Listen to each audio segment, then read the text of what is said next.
Hey, what's up mga kaballers? Maligayang pagbabalik sa aking channel. Halina't pag-usapan natin ang balitang Stephen Curry nag-request na sa Golden State Warriors. Mas lalakas pa nga ang opensa. At ang balitang Donte DiVincenzo may malaking hinanakit sa kupunan ng New York Knicks. Tara na't pag-usapan natin yan dito sa Basketball Hot Shots.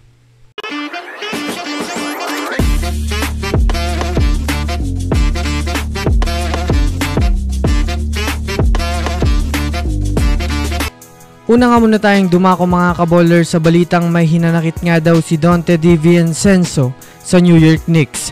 Sa naging magandang laro nga po mga kaballers ng New York Knicks at Minnesota Timberwolves ay masasabi nga natin mga kaballers na naging masarap panoorin. Simula pa lang ng kanilang laban ay naging mainit na nga talaga mga kaballers ang palitan ng score.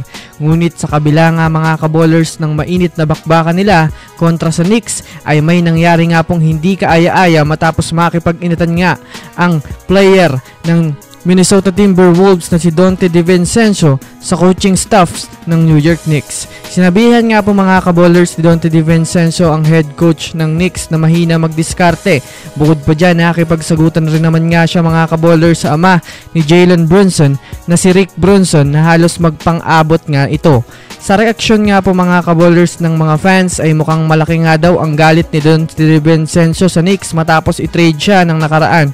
Kaya para mailabas ito, sobrang pinag-initan niya nga mga kaballers ang mga coaches ng New York Knicks.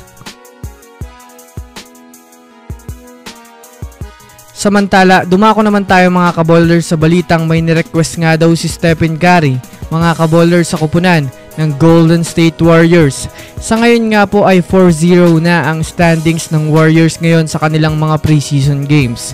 Sa katunayan nga niyan mga kaballers, marami na nga pong mga fans ang sobrang natutuwa sa ipinapakita nila ngayon.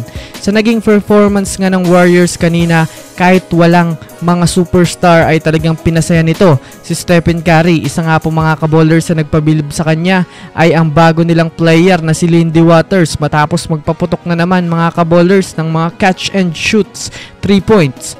Patapos nga ang laro mga kaballers ay nirequest nga ni Stephen Curry sa Golden State Warriors ang player na si Lindy Waters na gusto niya nga daw bigyan ng mahabang playing time upang maipakita nga daw nito mga kaballers ang kanyang buong potensyal sa Warriors. Sa paraan ngang yan mga kaballers ay maaaring magpataas nga ito sa kumpiyansa ni Lindy Waters dahilan upang mas pag-usayan pa nga nito ang kanyang laro. Bukod pa dyan malaking puntos nga mga kaballers ang may aambag dito sa Warriors kapag nabigyan ito ng spotlight. So yun lamang mga kaballers, yan lang naman ang pag-uusapan natin ngayon. Pindutin na ang subscribe and hit nyo na rin ng notification bell para sa mga susunod na updates sa mundo ng basketball. Again, this is Basketball Hot Shots. Thanks for watching.